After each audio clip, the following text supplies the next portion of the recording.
Hello, all, and welcome to MedicAlert Live Healthy Hour. Today, our subject is heart disease and COVID-19 Q&A with Dr. Ira Nash.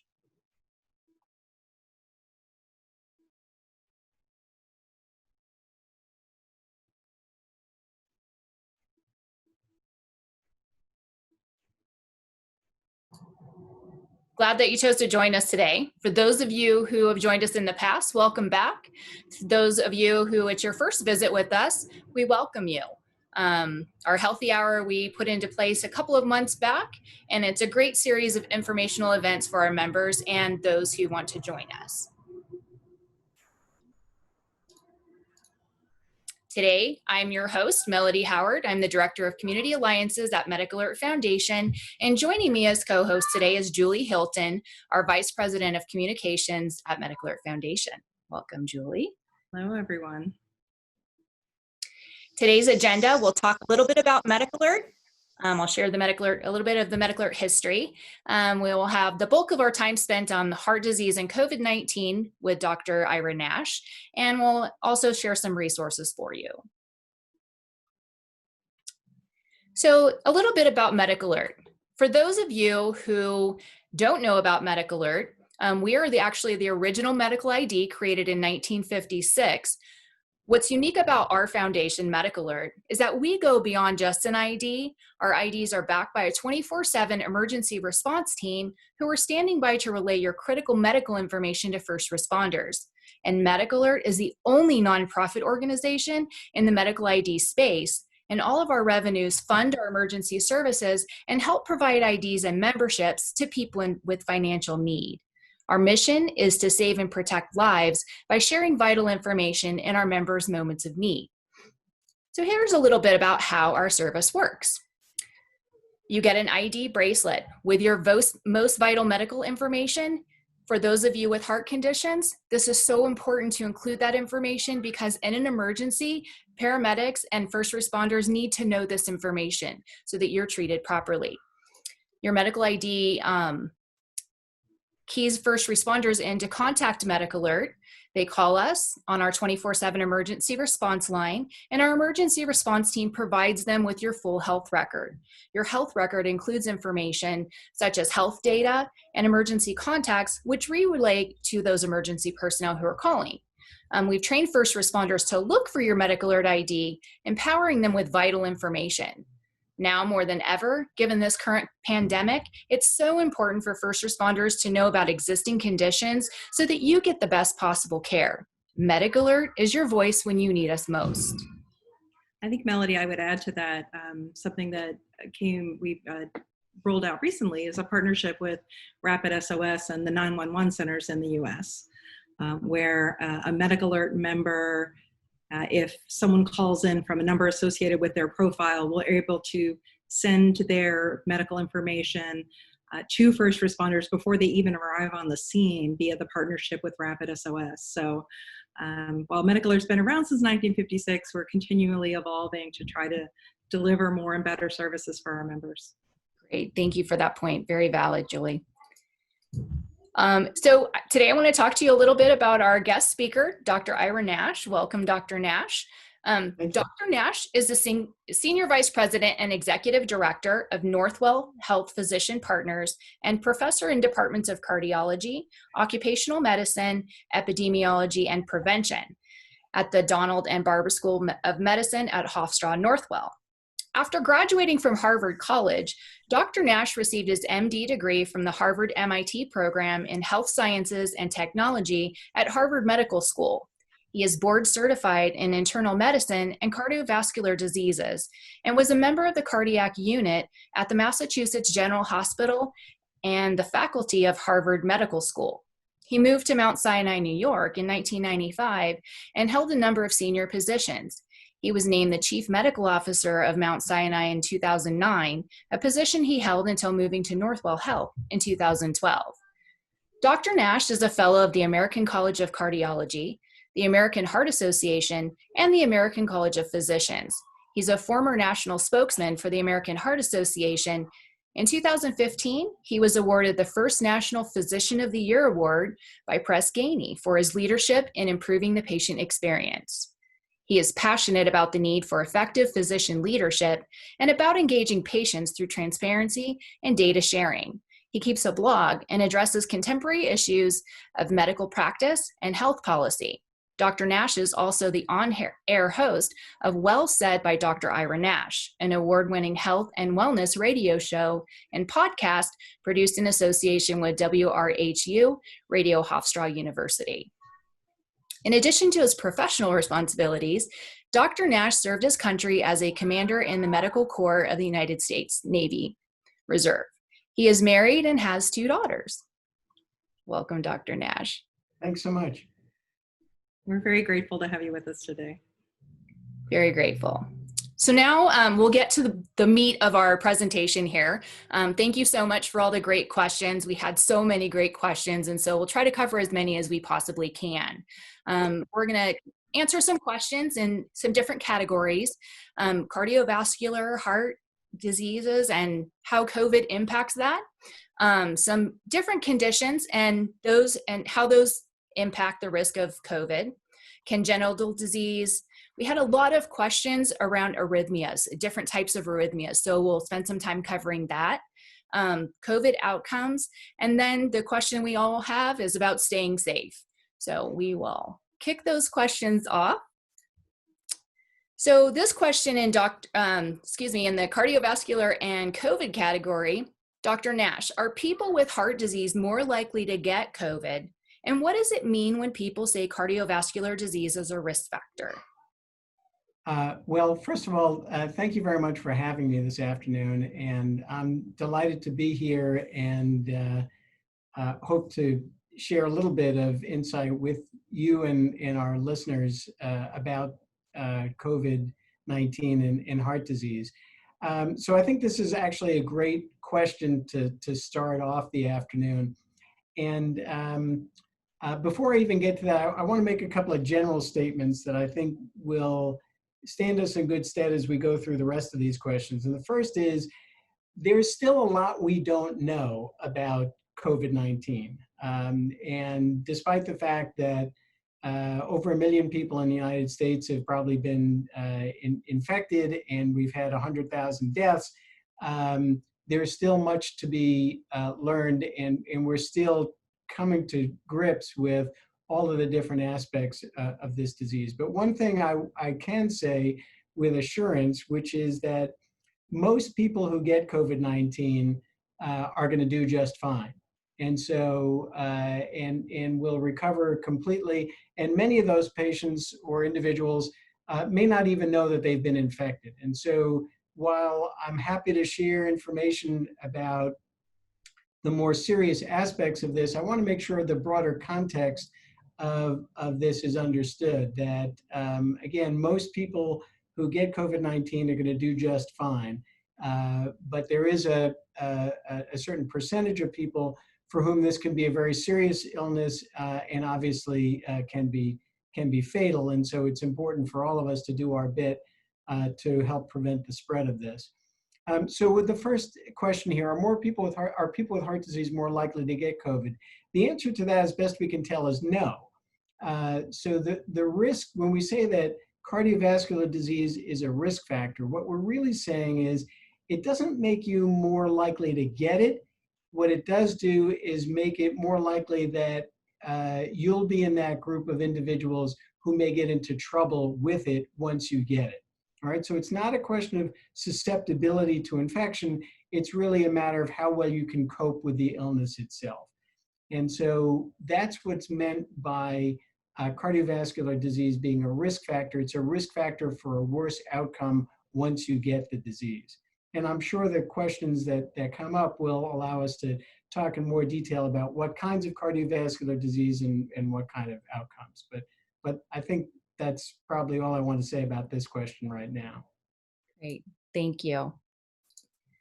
Also, this question I found pretty interesting and I wanted to share it because I really like the way that it was written because it talks about things in terms that we can all understand. Heart disease is a broad category with many different issues, plumbing, electrical, etc. Is one type of heart disease worse than others when dealing with COVID? Yeah, so first of all, to Mark and Sandy, I really like that kind of metaphor for heart disease as well. And I often talk to my patients about taking the heart as a house and talking about the plumbing in the house and the wiring in the house and the walls of the house. So I think you're spot on in terms of thinking about heart disease in these broad categories.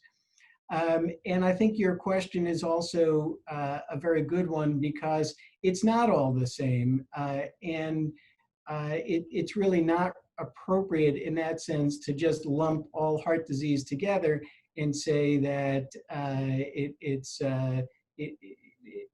you're going to get into trouble with COVID-19 if you have pre-existing heart disease.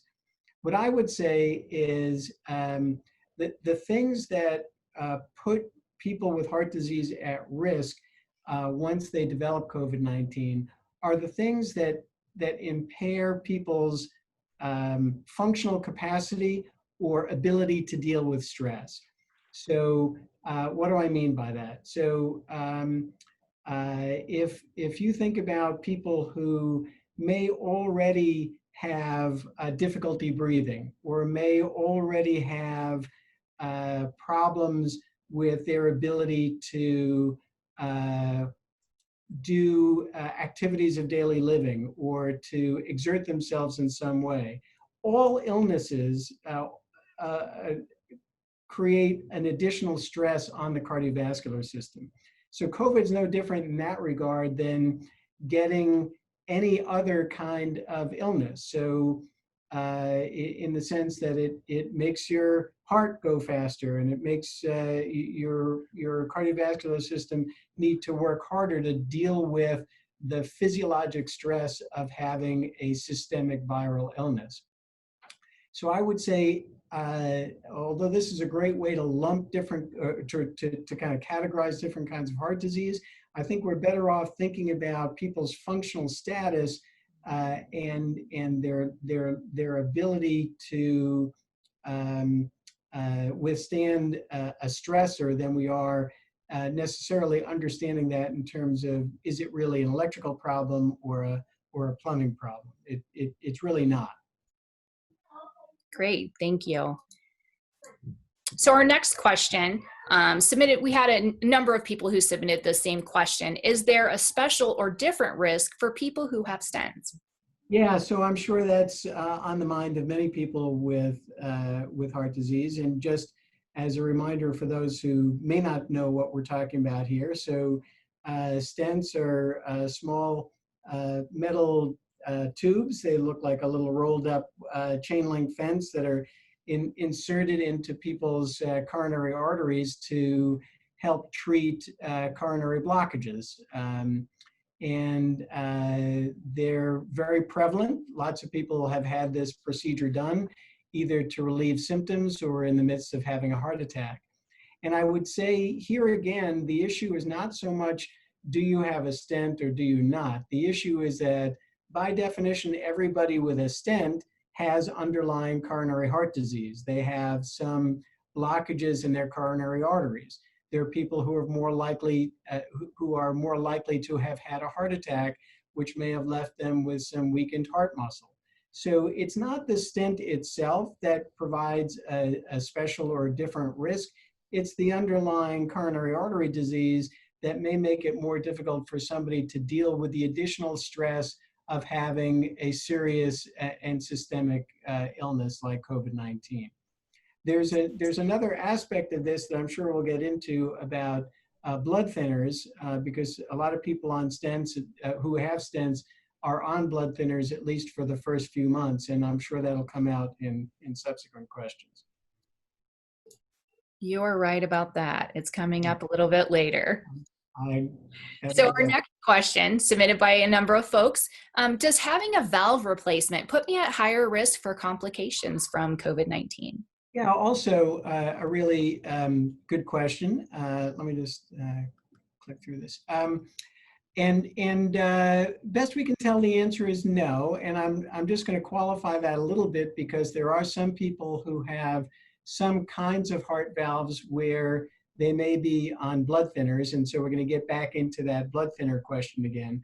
But in general, the answer to this is no, that a valve replacement in and of itself is not something that either makes it more likely that you would get COVID in the first place, or that you would do worse with it if you are somebody who gets the infection.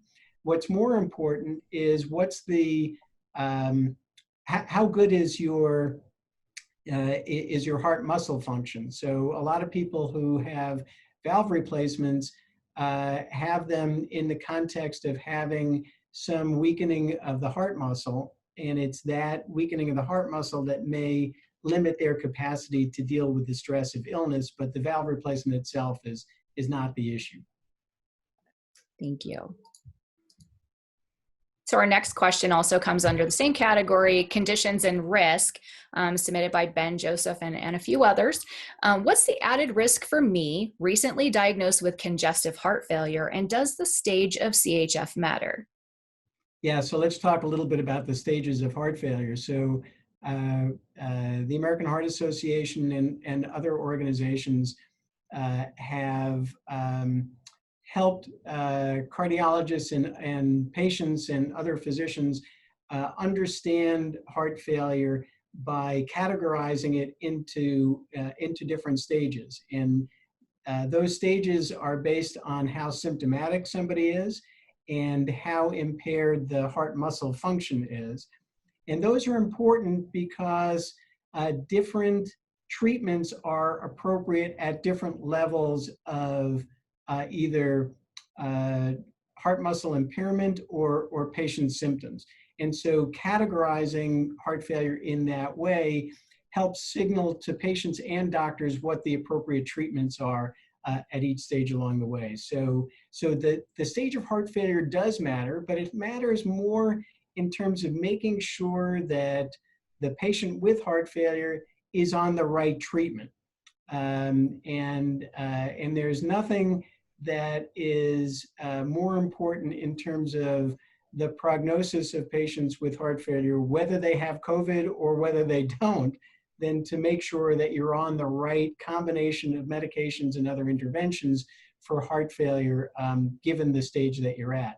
Now, does heart failure pose an added risk for somebody who gets COVID-19? I'm going to go back to what I said before. Yes, it does, in that the stress of having a serious systemic illness is borne less well by people who already have a cardiovascular system that is challenged about dealing with stress. So people with congestive heart failure may already be a little short of breath. They may already have some impairment of oxygen levels in their blood. And so if that takes a hit because of the way COVID-19 affects their lungs or other organ systems, then they could get into trouble more rapidly than other individuals. And again, it just makes the point that it's really important for people with heart failure to be on the right medications. And those medications ought to be continued and closely monitored if a heart failure patient gets COVID-19. I'm sure that, you know, as someone's having their shortness of breath because of their condition already, and then with COVID being out there, questioning even further, is this COVID? Is this I'm having a normal reaction to my condition? Well, right. So you're absolutely right. It also poses a diagnostic challenge. And that's true of lots of other things that cause people to be short of breath. So, you know, this is something that cardiologists deal with on an everyday basis. Shortness of breath is a symptom for a million different diseases, heart failure being one of them. And so one of the things that your doctor or your cardiologist is skilled at doing is asking the right questions and doing the right tests and examinations to sort that out. But you're absolutely right. It can cloud the diagnostic picture as well. Thank you. So this question, I have a pacemaker. What does that mean for my risk in relation to COVID-19? Well, the good news there is probably nothing. Pacemakers are devices that are put into place to help regulate the rhythm of the heart, and generally speaking, that has very little to do with, it's got nothing to do with susceptibility to getting COVID-19, and probably has nothing to do with the risk of having a bad course if you do get it. Great, thank you. So our next question is related to hypertension. Is hypertension a risk factor? And what about pulmonary hypertension? Yeah, so first of all, let's distinguish hypertension or high blood pressure from pulmonary hypertension. So hypertension is the term that the medical professionals use to refer to high blood pressure, and that's in your systemic or arterial circulation. So that's what the doctor checks when you get a cuff on the arm, and you can check your blood pressure at home with home devices as well. Pulmonary hypertension refers to an abnormal elevation of the pressure in the circuit between the right side of the heart and the lungs. And there are a whole host of diseases that can lead to elevation of pressure in that right-sided circuit. And they're quite separate and distinct from the more kind of common run-of-the-mill high blood pressure that we call hypertension. So two very different things. And the hypertension question is really interesting. Many early reports coming out of China and subsequent reports coming out of early experience in the United States suggested that hypertension was a risk factor for worse outcome with COVID-19. As this has been teased apart a little bit more, it's not entirely clear that that is not just an artifact of the fact that as people get older, hypertension becomes more prevalent, and age seems to be a factor in doing worse with COVID-19. There's nothing in the medical literature that really explains why high blood pressure itself should lead to a worse outcome. And again, that's absent some other consequence of having high blood pressure. So we know that high blood pressure can lead to heart attacks and can lead to other kinds of things that may impair an individual's ability to deal with stress or to fully oxygenate the blood. And so that's a separate thing. But high blood pressure itself, it's really not clear why that should be a factor. And it's not honestly clear that it is a factor and not just an artifact of the prevalence of hypertension in our community and the fact that the prevalence of hypertension increases with age.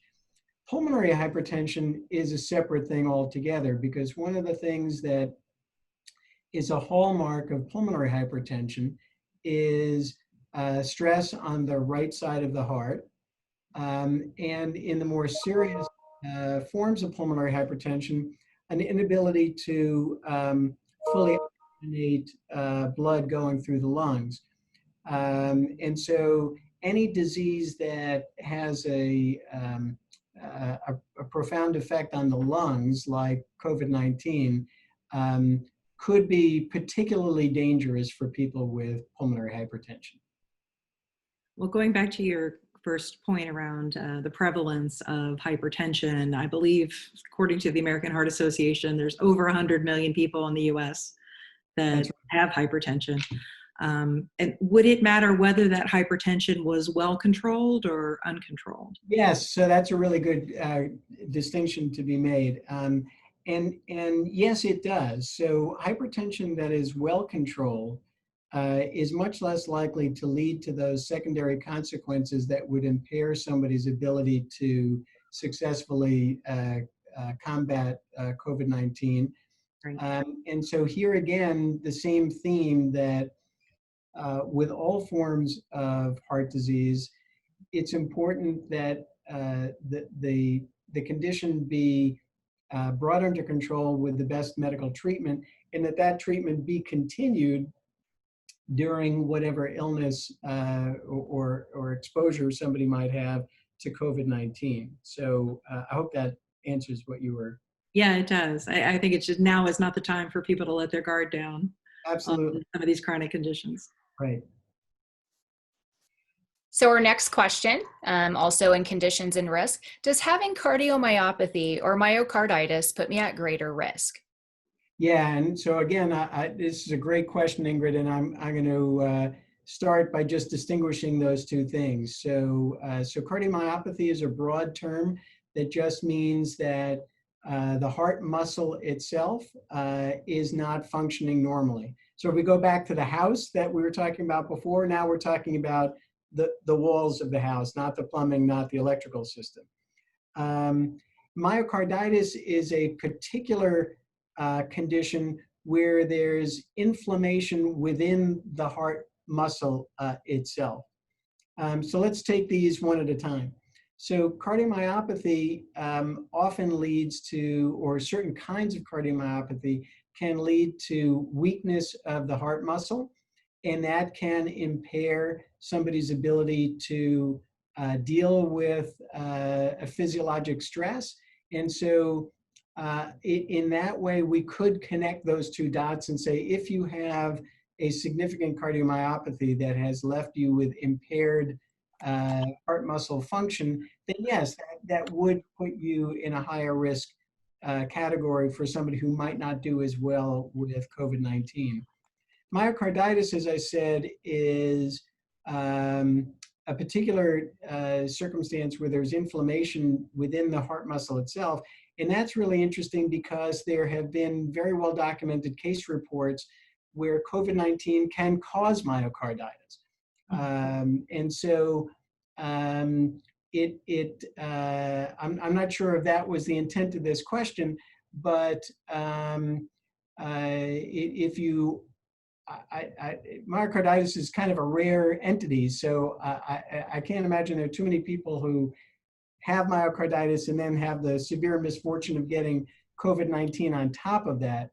But it is true that myocarditis is a potential complication of COVID-19, and it's not entirely clear whether that's a direct viral infection of the heart, which can happen, or whether it's a result of the intense inflammatory reaction that occurs in response to a COVID-19 infection. But that is a grave complication of COVID-19. Thank you. So next question submitted, we had a few submitters, Vivian, Jeanette, and Sam. What are the risks for people who have heart disease along with kidney, diabetes, kidney disease, autoimmune disorder, or other chronic conditions? I think you started to hit on this, but this is a great question. Yeah, and it is a good question because it makes the point that a lot of folks have multiple chronic conditions, and you've lumped a few here that are frequent sort of co-travelers. It is often the case that people have heart disease with diabetes because diabetes is such a profound risk factor for developing coronary artery disease and subsequent heart failure. We know that high blood pressure can cause kidney disease and heart disease, and so those two things go together. Aging makes all of these diseases more prevalent. So the bottom line is it's not uncommon for somebody to have a combination of diabetes, heart disease, kidney disease, and so on. And I would say that and this is going to be, I'm starting to sound like a broken record to myself, but I think that the issue here is kind of a general tolerance in the physiologic sense of dealing with stress. So if you have limited what we call cardiovascular reserve, you don't have the ability to increase your heart rate without putting undue stress on your heart. You don't have the ability to pump more blood around without placing undue stress on your heart. Then that's going to put you at a higher risk of getting into trouble with COVID-19. It is a major physiologic stress. And the more of these other conditions that you pile on, kidney disease, diabetes, and so on, the worse that is. I said before that COVID-19 or the coronavirus that causes it can directly affect the heart. Well, it can directly affect the kidneys too. And that same intense inflammatory reaction that it provokes in people who are infected can also impair kidney function, can also make your diabetes go out of control, can also impair your heart muscle function. So it's kind of a, the more things, the more ways in which your organ systems are vulnerable, the more likely anyone is to get into trouble, either directly from the virus or through the intense inflammatory reaction. I think when you're talking about comorbidities, we had a really great session a couple of weeks ago about diabetes and COVID-19. And one of the things that Dr. Perfetti mentioned is that the things that seem most highly correlated in terms of bad outcomes consistently were age and obesity. And those tend to be things that are comorbid, sometimes with diabetes and sometimes with heart disease. So yes, I'm glad you brought up the obesity. And we talked about age.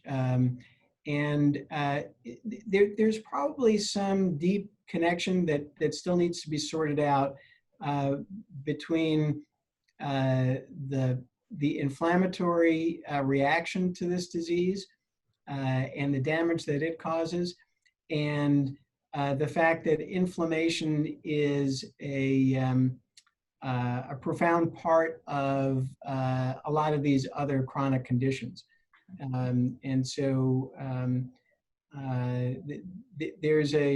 There's a connection there that we're just now starting to understand or tease apart. Learning more every day. Exactly. For sure. So now this next question has to do with congenital disease. My child has congenital heart disease. Does this make her high risk for COVID-19 complications? Well, first, sorry to hear that your child has congenital heart disease. But again, that's a very broad category. So it includes people who have, minor, like a small connection between the two upper chambers of the heart that they can live with without difficulty their entire lives, or people who have major kind of abnormalities of how the heart chambers are arranged and the arteries are connected and so on and so forth. So I think this is yet again a question of functional status, and so I would say somebody who's had a repair of a congenital anomaly and has normal heart muscle function and has normal exercise capacity, then I wouldn't imagine that child has any more to fear from getting COVID than anybody else. People who have complex congenital heart disease may have, particularly individuals who have cyanotic heart disease, meaning they don't fully oxygenate, they don't have fully oxygenated blood circulating in their systemic circulation. Those people would be at higher risk because they have just a much narrower margin of safety, especially if it involves the pulmonary circulation, as we talked about before. So again, it's a continuum based on function from the starting point. So now we're on to the questions about arrhythmias. Any of those today. What impact does AFib have on my risk for complications with COVID? And I have AFib, and if I contracted COVID-19, how will it affect my heart rate? Yeah, so I'm going to make a comment before I try to answer the question. So for people, there's probably a distinction to be drawn here between people who have atrial fibrillation chronically, meaning they're in it all the time, and people who have what we call paroxysmal atrial fibrillation, people who go in and out of atrial fibrillation. Right. So for people who have paroxysmal atrial fibrillation, any kind of stress or just a fever can bring on an episode of atrial fibrillation. So for folks like that, it wouldn't surprise me at all to hear that people are more likely to have, if they have a history of atrial fibrillation, that they're more likely to have an episode if they get sick with COVID-19, just as they might if they got sick with bacterial pneumonia or a kidney stone. You know, it's not a specific reaction. Mm-hmm. The AFib itself, though, is not a risk factor for worse outcomes. And again, if you're on the right medications and your heart rate is being appropriately controlled and you're on appropriate prophylaxis for blood clots that are often associated with atrial fibrillation, then the AFib itself is probably a non-contributor to your risk. For the second question, if I contract COVID, how will it affect my heart rate? I would say just as your heart rate will normally respond to stress, this is a stress, like running up a flight of stairs, except you're doing it, you know, continuously, or just the way that having a fever in general can cause an increase in heart rate. Certainly makes sense why when you're sick, your heart rate increases and you're exhausted. So yeah, you know, actually, I'm glad you brought that up because it goes back to the myocarditis question a little bit. You know, it's often the case when people get even a mild viral illness that they feel kind of draggy and short of breath and weak and tired. And for a certain percentage of those people, it's probably because their heart function has deteriorated transiently as a result of the viral infection.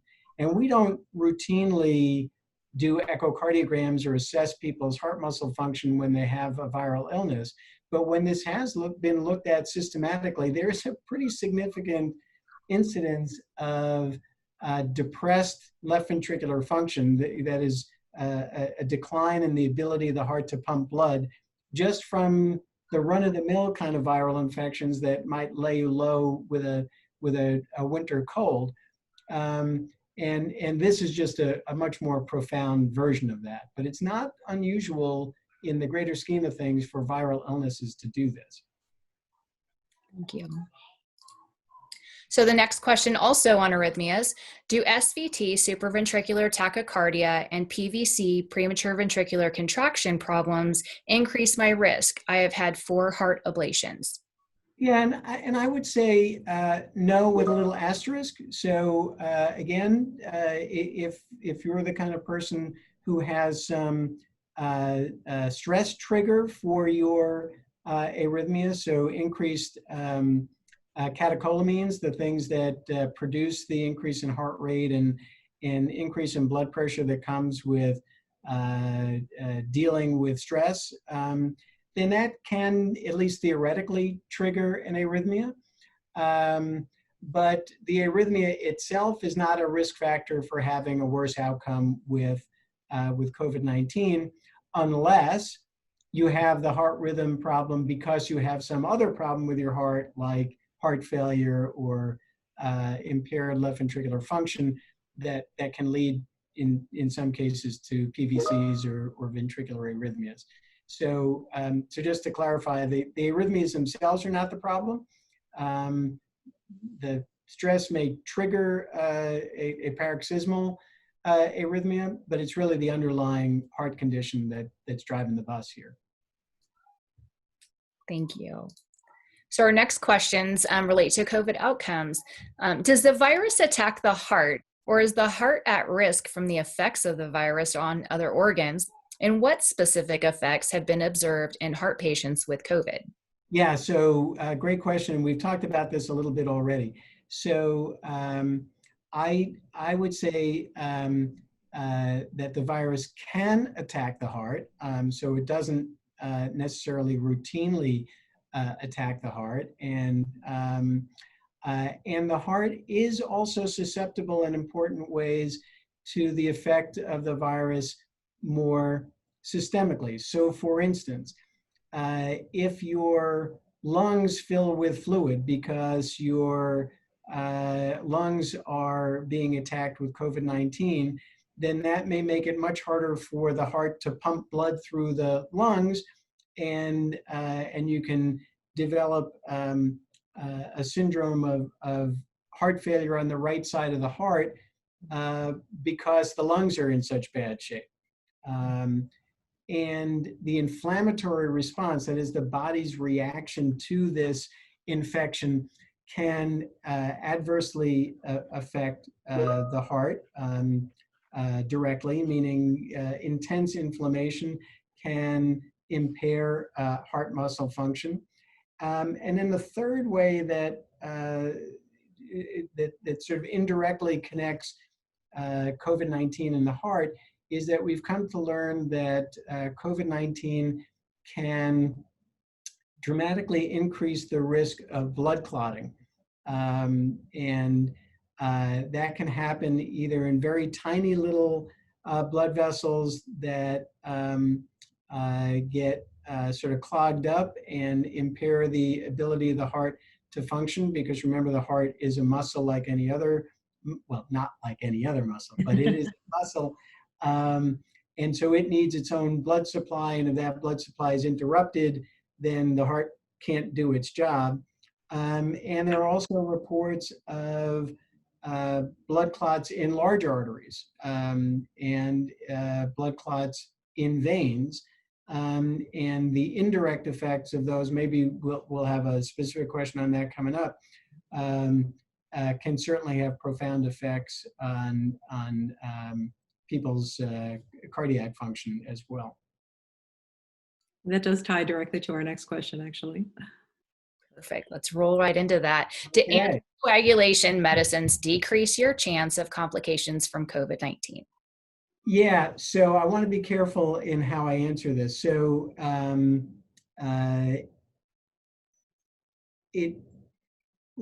don't want anybody to go out there and start taking anticoagulants if they don't need them, all right? Because they're drugs with serious side effects of their own. And so nobody should be, trying to stock up on blood thinners as a way to improve their chances of getting through a COVID infection. On the other hand, it is true that people who are, particularly people who are hospitalized and pretty sick with COVID, have a very high frequency of blood clots, both in arteries and in veins. And part of the in-hospital treatment for patients with serious COVID-19 is anticoagulation. And that's to prevent blood clots and prevent the complications of blood clots. And many of those patients should probably be continued on anticoagulation for a period of time after they go home.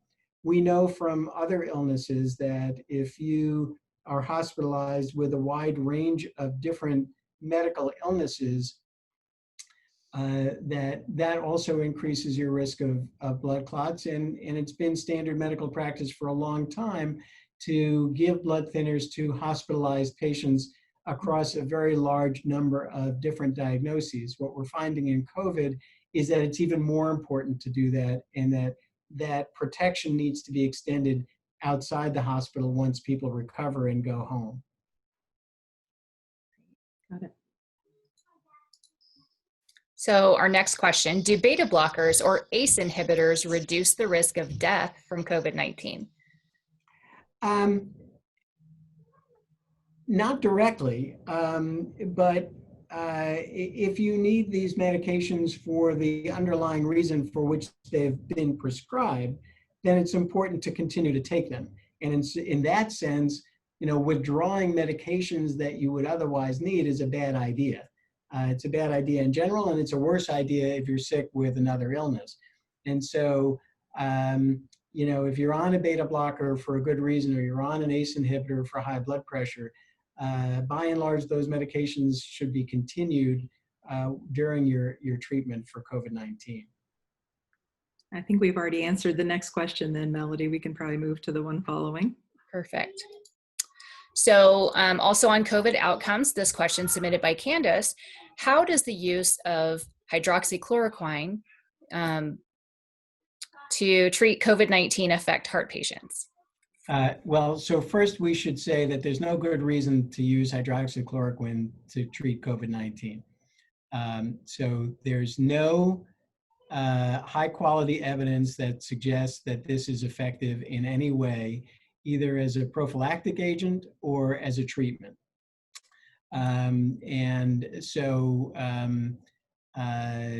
Let's start with that. There are some data to suggest that it actually leads to worse outcomes, and that's because it does have a potential effect on the heart, and that is that it can provoke certain heart arrhythmias in susceptible individuals. So no good reason to take it, and a potential life-threatening complication if you do. Not a good idea. Thank you for making that so clear. There's been so much noise around this. Well, yes, sadly, noise is the right word to describe some of what we've been hearing about this. Okay. Sure. So our next question, we had a number of folks submit these questions. I recently recovered from COVID and have a family history of heart disease. Should I see a cardiologist to assess any impact to my heart health?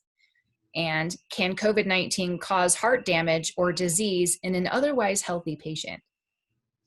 So the answer to the second one, we've already talked about a little bit. So yes, in rare instances, people who have a perfectly normal heart can have profound impact on their heart from a severe case of COVID-19. That said, if you have had COVID-19 and recovered, and you're feeling well, I don't think there's any particular reason to suspect that you've had a significant impact on your heart. And so I would actually say seeing a cardiologist would be low on my list of important things to do following recovery. I would think for most people, as you said earlier, their symptoms are going to be fairly mild. They're going to get through this without a lot of impacts. Absolutely. That it's not. It might be different if someone was hospitalized or on a ventilator, and maybe had some other. Yeah, and Julie, thank you for reinforcing that. And we've been talking about generally all of the things that I've been saying have been really relatively rare events, right? We know from population studies that a significant percentage of individuals who get COVID don't even know that they've had it. And the vast majority of people who have it and know they have it are not sick enough to go into the hospital. So, the people who are sick enough to go into the hospital are the ones who are really the ones who are the ones who get into trouble and have some of these complications and situations that we've been spending most of our time this afternoon talking about. Right. And luckily for most of us, those are the outliers. Yes. Yeah. So our next question related to staying safe. With states reopening because of lower infection rates, how should people with heart disease remain vigilant? When and how is it safe to come out of quarantine? Well, so here I would, I'm going to answer this more from a public health perspective than from an individual perspective, because we're all dependent on each other's behavior here to prevent the spread of this illness. And so I would say, I would like to kind of reframe this question a little bit and think about it in terms of what the general population needs to do so that people with heart disease and other people at high risk are not put in a situation where their lives are in danger. And that's really what we're talking about here. So it shouldn't be the burden borne only by the elderly or people at risk. We all have a part to play in preventing the spread of this illness. And so I would say that the things that we should be doing are wearing a mask when you're out in public. And just to make the point, the mask is not to protect you. The mask is to protect the people around you. All right. So it affords a little bit of protection for the person wearing the mask, but the bigger effect is that it prevents the spread from somebody who might be infectious and doesn't know it. And we should be keeping our distance. Now, with the prevalence going down in some communities, I'm talking to you from New York, which was the hardest hit state, and I'm in a place where we saw the greatest concentration of COVID-19, but we're starting to relax some of the restrictions because the prevalence of the disease is going down, because many fewer patients are being hospitalized, because we seem to be over the major hump in our community. That's not true everywhere. And so this is a very local kind of phenomenon. So I would say, this is the job of local public health officials. It's the job of mayors and governors and county executives to figure out what's going on in your city, state, county, region. It concerns me quite a bit that I see, the data for Texas or Florida or Arizona, Georgia, California. These are places that are not following the curve that New York is on. New York, I'm happy to say, is declining sharply. It's going up in Florida. It's going up in Texas. It's going up in Georgia. And I think it's quite worrisome that at the same time that rates are increasing, that there seems to be this magical thinking that it's okay to go outside and take your mask off and gather in large groups. I think we're going to get into trouble from that. I guess related to this is, you hear a lot of talk about a second wave. Yes. What does that look like? Well, so your guess is as good as mine. And the truth is nobody really knows. But I think there are a couple of different patterns that people have forecast as possible for, let's say, through the end of the year. Because beyond that, God only knows what's going to come our way. But I think it could be what you described as a second wave, meaning we relax the lockdown that many of us have been living under. The virus takes advantage of that, and rates take off again, and we get a huge spike. It's also possible that it'll reach some sort of steady state plateau where there's a lot of this in our communities, but it's not overwhelming the medical system. But that's also, remember, that means a lot of people getting sick, a lot of people dying. That's not necessarily a pretty sight. And then there are some people who think that it's going to just kind of bounce along. It'll get a little bit better. It'll get a little bit worse. It'll get a little bit better. It'll get a little bit worse.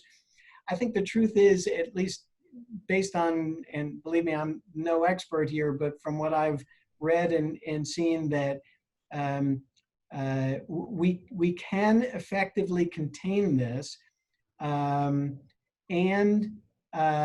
get back to some semblance of normalcy in our lives if we wear masks in public, attend to good hand hygiene, keep our distance in situations where you may not be able to wear a mask, or you're going to be with somebody for an extended period of time. And for God's sakes, get a flu shot when they become available, because the last thing we want is a flu pandemic on top of a COVID pandemic. I think, I'm reasonably optimistic that those things can work. Where I get nervous is when I see people completely ignoring all of those recommendations, and that could have serious consequences for all of us. Sure. So our next question, is it safe to exercise with a mask if you have reduced heart function? Yeah, that's a really good question. I think this is, I'm going to revert to the kind of advice I give to all of my patients about exercise, which is that nobody should be exercising to the point where they feel uncomfortable, right? So I think exercise is great. Exercise is important. It's good for your heart. It's good for your general overall health. But that doesn't mean exercising to exhaustion. It doesn't mean exercising to uncomfortable symptoms. What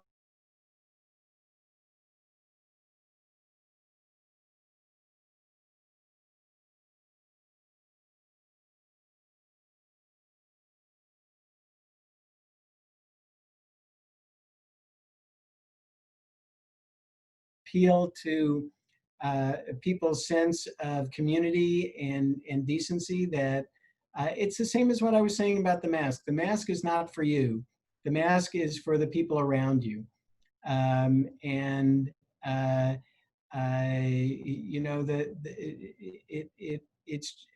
think it's appealing to people's sense of responsibility to their loved ones and sense of responsibility to their communities. Unfortunately, that's not terribly persuasive for a lot of people, but I can't think of a more compelling argument or reasoning than that. Right. At some point, you have to appeal to the greater good. Yeah, well, that's exactly right. And then another question, which is kind of the flip side of that question, which is, how do I deal with a family member who's over 65, has heart disease, and isn't taking COVID seriously? Yeah, so that is a similar but distinct question. I'm back. Sorry, PG. Yeah. That's all right. No. Yeah.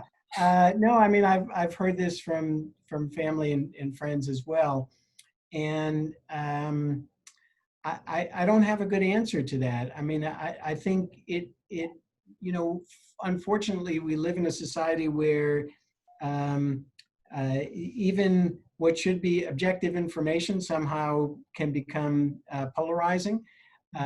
So I think the best you can do is lay out the facts for people, that people who are over 65, who do have chronic medical conditions, are at higher risk for complications if they get this disease. And you could appeal to their sense of their obligation to their family, to their children or to their grandchildren or to their neighbors. But that's the exact conversation I've been having with my mother. Yeah, it's tough. It's really tough. Yeah. Well, we are actually like right at the very end of our time here. I do appreciate all of your answering the questions, and Dr. Nash, and I didn't know that you were a celebrity. So tell us a little bit about your radio show. Yeah, so thank you for giving me a chance to shamelessly plug that. Yeah, I've been fortunate to be the host of a health and well-being radio show done in collaboration with the Hofstra Northwell School of Medicine.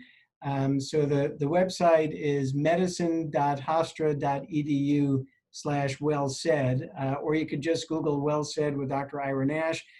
We have a podcast that is basically the radio show recordings. You can subscribe to that on Stitcher, iTunes, wherever you get your podcasts. We've done a whole host of extra shows about COVID-19, about, I think I've lost track of how many we did, but they're all on our website. And we've dealt with every aspect of this disease that you can imagine, from its effect on pregnant women, children, the elderly, healthcare delivery in general. So check it out, subscribe, and thanks for listening this afternoon. So we've just sent that link out in the chat, and we'll also include it. We'll do a follow-up email to everyone that's registered here, and have a link to the show there. So I would encourage you, if you enjoyed Dr. Nash's insights today, to really tune in. His show is really wonderful and very accessible. And I can see why you got that award for bringing that level of humanity to the profession. Also want to say a big thank you for your service as a vet. Means a lot, and I think thank you for recognizing that. We have a couple of other resources that are available. We'll provide links to all of these as well, both some general COVID resources for people with more about heart health, as well as some of the latest on what the research is telling us and the findings so far. And as Dr. Nash explained, this is evolving science where we're learning more every day. So I encourage you to check out some of these resources. Also on MedicAlert, we have links to these things in our resource center, and have pulled out resources specifically for people that are living with different chronic conditions, and helping you really understand what that means in the light of COVID-19. So we've tapped into some very trusted sources here, and we hope you'll take advantage of that. If you enjoyed today, you can check out replays from some of our recent Healthy Hours. Wonderful session a couple of weeks ago about diabetes. We've covered asthma and allergies, Alzheimer's disease, and just some more general autism, some other things that they relate. So encourage you to check those out. And in 2 weeks, we have a special guest, Dr. Paul Puri. He's a psychiatrist, and 2020, I mean, if this is the year to talk about this is the year to talk about mental health. I don't know when it won't be, right? Like, we have, all sorts of things going on in the world. And so we're talking with Dr. Puri about mental health. So encourage you to join us. Great.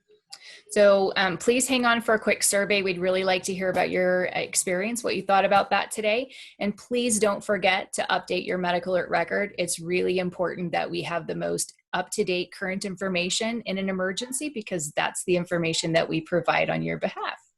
So if you don't mind answering our survey questions, that would be great. I'm seeing a lot of comments in the chat. Dr. Nash, just letting you know that that your insights and help here is much appreciated, and your ability to cut through and provide just very clear answers is really, really helpful to a lot of people. So thank you so much for participating with us today. My pleasure. Thanks for the opportunity. Great. All right. We appreciate you very much. All right. Bye-bye. Thanks, everyone. Stay safe. Stay safe. Bye-bye.